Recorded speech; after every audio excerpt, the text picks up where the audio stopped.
Welcome to Spiritual Psychic with Sarah Wiseman, where you'll learn how to unlock the secrets of spiritual intuition and your own psychic gifts.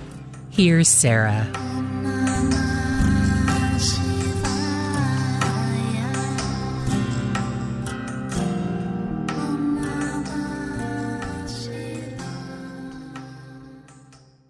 Hey everybody, I'm Sarah Wiseman. Our subject for today is, do you know your way? This idea that you need a middleman to help you understand your soul's path, it is misbelief, it is incorrect, it is ridiculousness, born of centuries of the need for religious, cultural, and political bodies to control individuals. It is born of centuries of group thought. It is born of centuries of souls giving away their inalienable birthright and choosing to believe someone else has the key, the secret, the map, the path. No one knows your way better than you. There are many ways to live a life. You cannot miss your destiny.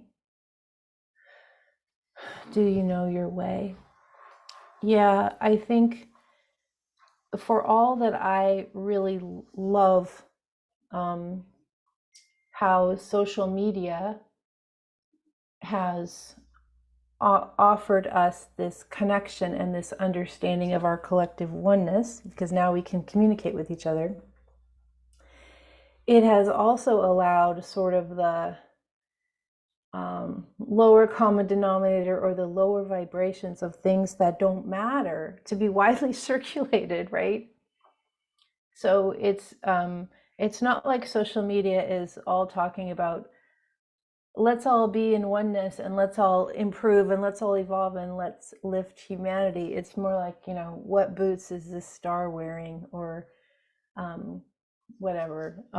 There could be so many choices. I don't even know what to say, but so going back, this idea, we've talked about this before, but this idea that there has to be a middleman so that you or I can have direct connection with the divine, it's just incorrect. And again, this was set up because nobody wants to give away the keys to the castle. They want to hold the keys to the castle themselves. And yet, we each have the key.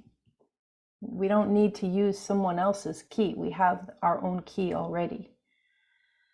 I used to read a lot of fairy tales when I was little, and one of the recurrent themes was always the person goes on a journey, and along the way they meet these three people in disguise who are actually some kind of divine helpers, and it might be a witch and an old man and a cat, I don't know, just say. And always the seeker, the person on the journey, receives something from these three people that are placed on the path to guide this person. And yet, so say from the witch they received a stone, and from the old man they received a kerchief, and from the cat they received a leaf. I don't know, let's just say. So when they get to the place that they're attempting to get to, it's really not about needing those three items or having the assistance of those three beings. That has already been integrated into the hero's personal understanding. So they don't need the stone and the leaf and the other thing, which I already forgot.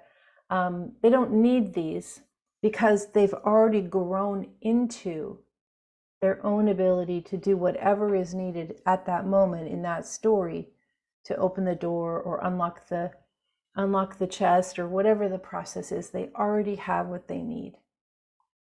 They may end up using those gifts, but really the gifts are gifts of understanding. That's what they symbolically mean. So this idea that you need some big certification or some big educational degree or some big going into the convent for 30 years, or some big taking on the mantles of the priesthood, or you need the priest to say, yes, you are. We just don't need that. We just don't need that. We each are souls in body. We each are part of collective soul. That can't be taken away. That can't be diminished. There, you can't minus that. You can't damage that. That's inherent in our true self. So nobody else needs to give you the key. You just need to start using your own key. And for me, spiritual practice, working in my little meditation with no rules, connecting to the guides, that's where it's at for me. It might be different for you. But this idea that you have the key, go use it. Why waste any of this lifetime sitting around waiting for permission when you have what you need already inside you? Thanks for listening.